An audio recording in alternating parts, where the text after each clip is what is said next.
কারণ আমি বলি আমি আমার বন্ধুদের আগে দেখাবো, তারপরে এখান থেকে আমি এটাকে ফ্রিজে পুরবো, ঠিক আছে। তো যতক্ষণ পেরেছি মানে রেখেছি, কালকে রাত্রিবেলা থেকে এতক্ষণ পর্যন্ত রাখা ছিল। তো দইটা না অলমোস্ট মানে এত ভালো বসেছে আমি নিজেও ভাবতে পারিনি। দেখো, দেখতে পাচ্ছ কি? নাহলে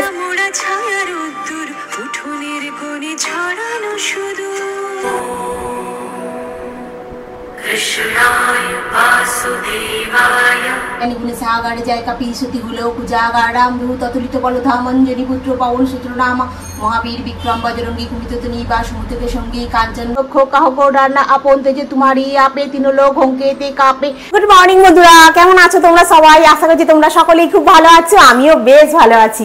আজ হলো তোমার মঙ্গলবার, সকালবেলা পুজো আচ্ছা সব হয়ে গেল, ঘড়ির কাটাও অনেকটা বেজে গেছে, এখন 8টা বাজে।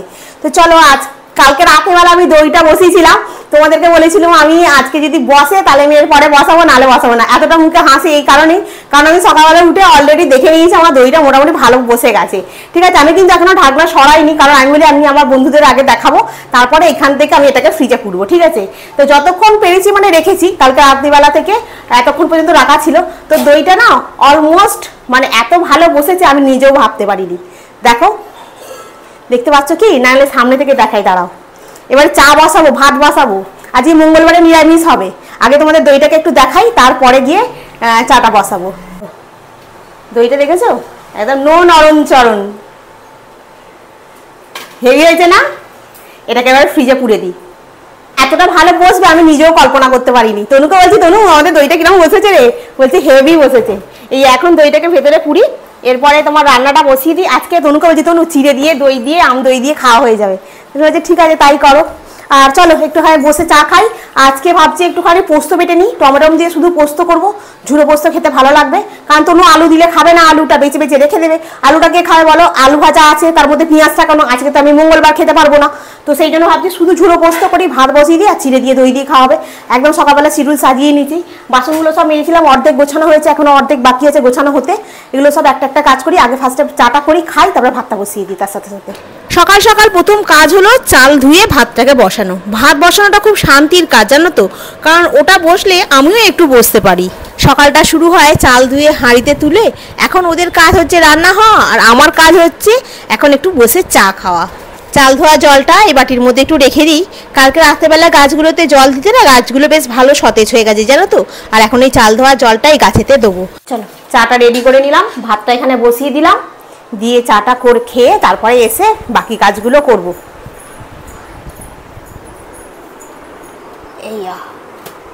Good morning. এই সময়টা না কোনো তুলনা হয় না। মেয়ের সঙ্গে বসে চা খাওয়ার আগেই যেন সব কষ্ট টেনশন পিছিয়ে যায়, শুধু থাকি আমি আর আমার একটা ছোট্ট শান্তি। আর কিছু না বললেও অনেক কিছু বলা হয়। রং হচ্ছিল বলে এই ঝান্ডাটা খুলে রেখে দিয়েছিলাম। তো আজকে মঙ্গলবার, যখন বজরংবলীর পুজো হয়ে গেল, তো চলো আগে এই ঝান্ডাটা একটু লাগিয়ে নিই। টক টক টক টক। What a beautiful ঝাড়া।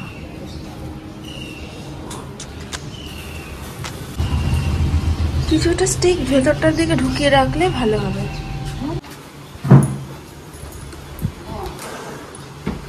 জামা কাপড়গুলো সকালবেলা কেটেছি, জামা কাপড় বলতে সেরকম কিছু নেই, বাসি জামা কাপড়গুলো যেটুকু হয় কেটেছি, একটু শুকনো করতে দিয়ে দিই।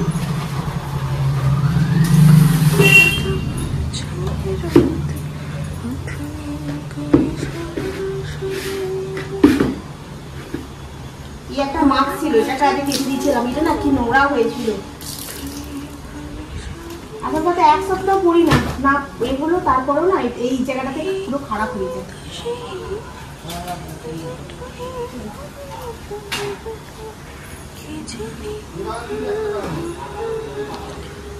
পোস্তটা প্রায় হয়ে গেছে আমার এখানে,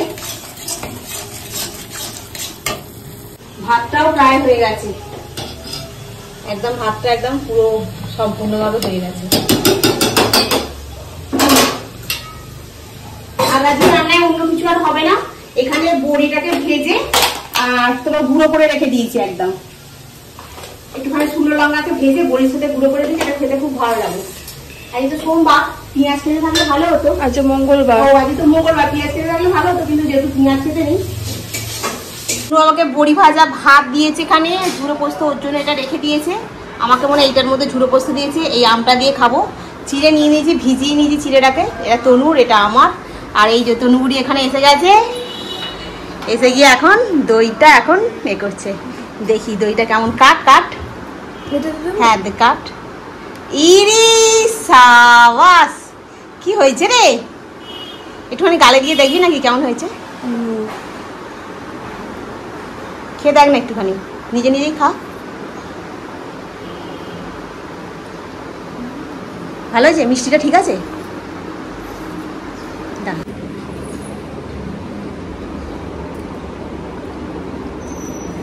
মিষ্টিটা আরেকটু হলে হতো না?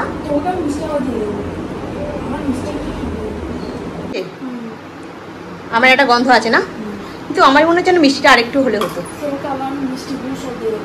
ঠিক আছে, ওটা আমাকে একটু মেখে দে, আমি ওখানে তখন রেডি হচ্ছি। হ্যাঁ, তুই ভালো আম দিয়ে, তনু খুব ভালো আম দিয়ে দই দিয়ে ছিঁড়ে দিয়ে মাখতে পারে। অফিসের জন্য রেডি হয়ে গেছি, দেখো না ধর করে পুরো ঘেমে যাচ্ছি। এবার যাই, আবার সন্ধ্যাবেলা এসে তোমাদের সঙ্গে দেখা হবে, তুমি চা করবে, চায়ের খাবে, ঠিক আছে? তো চলো বেরিয়ে পড়ি। মোটামুটি মুখে একটু এখন মাস্কটা বাঁধবো, মাস্কটা বেঁধে নিলেই ব্যাস। কি গরম লাগছে, এই রোদ্দুরে যেতে হবে না, ভাবলেই যেন আমার চোখ দিয়ে জল বেরিয়ে যায়। মনে হয় যেন কবে আমার ইউটিউবের চ্যানেলটা দাঁড়াবে আর আমার কবে এই যাতায়াতটা বন্ধ হবে, এটাই ভাবতে থাকি খালি। বন্ধুরা, সন্ধ্যাবেলা বাড়ি এসেছি, এসে মুখটা ধুয়েছি, তনু এখানে চা করে অলরেডি রেডি করে নিয়েছে, আর বসে একটুখানি চা খাই। খুব এখন ঘড়ির কাটা বাজে দেখো ওই 7:40 ঘরে, আবার চাটা খাই, 10 মিনিট বসে আবার রান্নাঘরে ঢুকবো। আজকে আবার রাতে কি রান্না হয় দেখি। কি গরম, কি কষ্ট। তবু এক পশলা করে বৃষ্টি হলো, সাঁতরাগাছির দিকে একটু একটু বৃষ্টি পড়লো ছিটে ফোটা গায়ে। মরিগ্রাম থেকে তো কোনো কিছুই নেই, না কিছুই নেই। তাই দেখছিলাম সাঁতরাগাছিতে এক ফোঁটা ফোঁটা পড়ছিল, আমি ভাবলাম মনে হয় মরিগ্রাম আন্দুলের দিকে না আরেকটু বৃষ্টি হবে, কিছু নেই, হেভি গরম। চলো চা তো এই হয়ে গেছে, বিস্কুট রেডি করে নিয়েছি, এবার খাই, খেয়ে দে তারপরে একটু বসি। তাই এক কথা দুবার বলে ফেললাম। চা খাওয়া হলো, আর আসার সময় পেঁয়াজ, একটু ডাঁটা, একটু কাঁচকলাটা দেয়নি, রাঙালু কাঁচকলাটা দেয়নি, 70 টাকা, তাহলে কি হলো এটা কি জানি। এটা নিয়ে এসেছি, ডাঁটা, রাঙালু, পেঁয়াজ আর কাঁচা লঙ্কা। কাঁচকলা তো দিতে বললাম, একটা দেয়নি, দাম ফাম ধরেনি তো আবার, কি জানি, কালকে জিজ্ঞাসা করব। রুটি হয়ে গেছে, ছোলার ডালটা এখানে বসিয়েছি, ছোলার ডালটা হচ্ছে, আর একটুখানি সেদ্ধ হবে। ছোলার ডালটা একটু দেখছিলাম খুলে খ্যাচখ্যাচের মতো হয়ে আছে। তো আমাকে অনেক বন্ধুরাই জিজ্ঞাসা করছিল ব্লগে আমি কেন বারবার ডিভোর্সি কথাটা বলি। ডিভোর্সি কথাটা আমি বলি এই কারণে, এটা হচ্ছে আমার পরিচয়ের একটা অংশ। হ্যাঁ, আর আমি বলি যাতে আমার মতো অনেক মানুষরা আছে, যাতে আমাকে দেখে আমরা কিভাবে আমাদের লাইফস্টাইলটা কাটাচ্ছি। ডিভোর্স মানে জীবনটা কিন্তু থেমে যাওয়া নয়, ডিভোর্স মানে আবার নতুন করে শুরু করা, সেই জন্য আমি বলি আর কি। তবে একটা জিনিস জানবে, কোনো কিছুতে অ্যাক্সিডেন্ট হয় না, মানে ধরো এই যে ডিভোর্সটা হয়েছে, এটা কিন্তু কোনো অ্যাক্সিডেন্ট নয়, এটা প্রি প্ল্যান। মানে দেখো আজকালকার দিনে আনম্যারিড ছেলেরা একটা আনম্যারিড মেয়ে পারছে না বিয়ে করার জন্য, ঠিক আছে? তারা কোথায় ডিভোর্সি মেয়েকেও বিয়ে করছে, কারোর বাচ্চা আছে সেরকম অবস্থা মেয়েকেও বিয়ে করছে, আমার চোখের সামনে আমি দেখতে পাচ্ছি। হ্যাঁ, কিন্তু একটা 56-57 বছরের লোক ডিসেম্বরের শেষে বিয়ে মানে ভেঙে গেল, বিয়ে এপ্রিল মাসে গিয়ে বিয়ে হয়ে গেল, এত সোজা। এগুলো আগে থাকতে না ছক সৃষ্টি করে, না এরম হয়ে থাকলে কখনো হয়? কোনোদিন এটা অ্যাক্সিডেন্ট না, এটা সম্পূর্ণভাবে আমাকে তাড়ানোর একটা প্রসেস চলেছিল, কিন্তু সবাই সেটা বুঝতে পারেনি, মেন আমিও বুঝতে পারিনি। যাই হোক, এটার জন্য আমার আফসোস নয়। আমি অনেক বন্ধু বলছো যে এটা একটা অ্যাক্সিডেন্ট হয়ে গেছে, অ্যাক্সিডেন্ট বলে কিছু হয় না, এটা ঘটানো হয়েছে তাই ঘটেছে, নাহলে এটা ঘটতো না, এইটাই হচ্ছে ব্যাপার। মানুষ অনেক সময় কি হয়, অনেক মানুষ ভুল পথে চলে গেলেও তাকে কি করে ফিরিয়ে নিয়ে আসার চেষ্টা করে মানুষ, জানতে পারলে। কিন্তু না, সেটা মানুষ তো ফিরিয়ে নিয়ে আসার চেষ্টা করাটা তো তোমার বাদ, ওটা তো আলাদা লাইন। তোমাকে ঘর থেকে কীভাবে তাড়া করতে হবে সেটার প্ল্যান সব করা সবাই মিলে করে নিয়েছিল, বুঝতে পেরেছো? এইটা হচ্ছে ব্যাপার। অ্যাক্সিডেন্ট হয় মানে কিছু হয়নি আমার জীবনে, যা হয়েছে সব প্ল্যান মাফিক কাজ হয়েছে, বুঝছো? তার জন্য আমার কোনো আফসোস নেই, আমি চলে এসেছি বলে। আমি অনেক ভালো আছি, অনেক সুস্থ আছি, বিশেষ করে আমি অনেক সুস্থ আছি, আমি ওখানে মেন্টাল ট্রমায় চলে গেছিলাম, সেই ক্ষেত্রে অনেক সুস্থ আছি। আর আমি আর একটা কথা হচ্ছে, ধরো আমি ডিভোর্সের কথাটা বলেও ধরো আমার এখন ব্লগে ধরো 2-4টে আমার ভিউজ আসছে, ধরো 200-250 হচ্ছে, কিন্তু তা নাহলে আমার তো ভিউজ ছিল বলো না, তাহলেও ছিল না, এটাও একটা রিজন।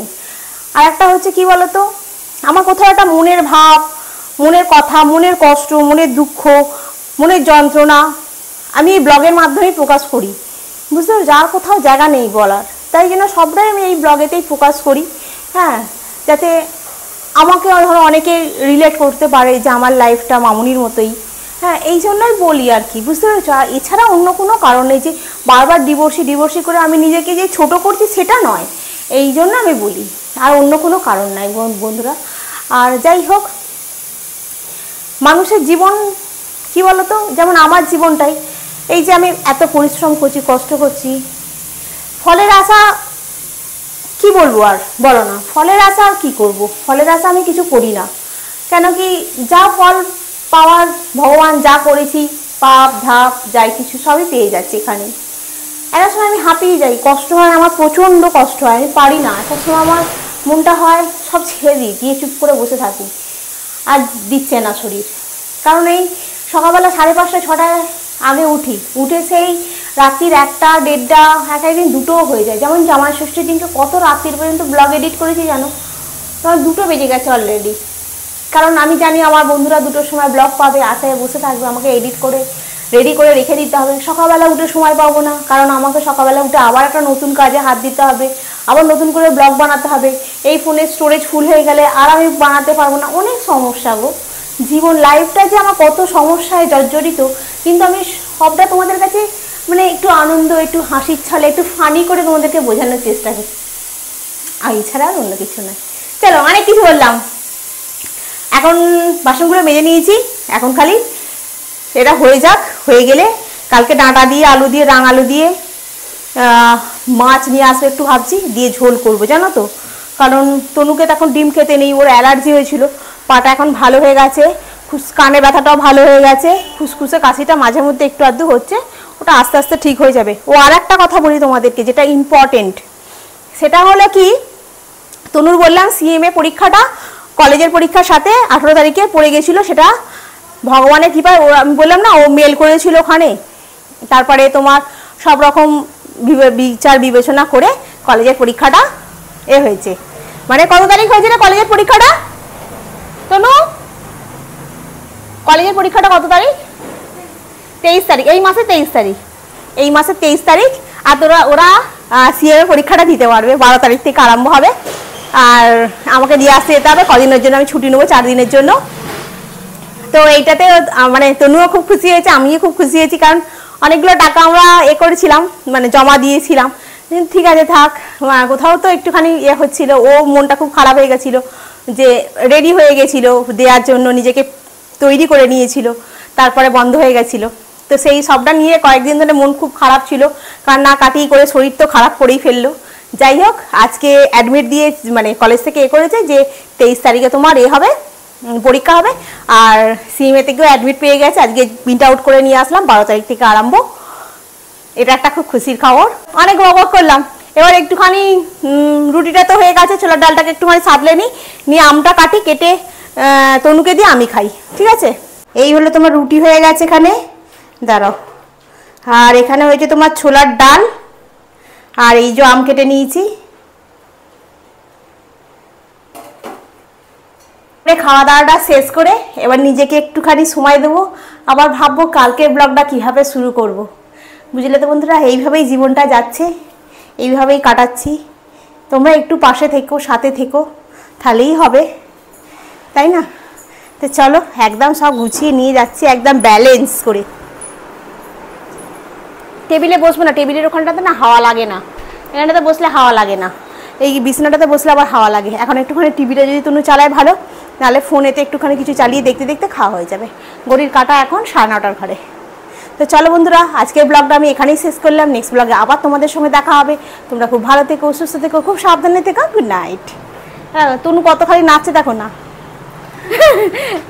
তনুর পরীক্ষা এসে গেছে তো, সেই জন্য তনুর বেশি নাচতে ইচ্ছা করছে।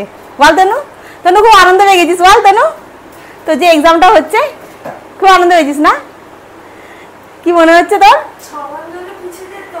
6 মাস ধরে পিছিয়ে যেত, দুর্গাপুজোটা ভালো করে কাটাতে হবে ঝিঙ্কু বলো। চলো আজকে রাখি, আবার নেক্সট ব্লগে দেখা হবে, টাটা।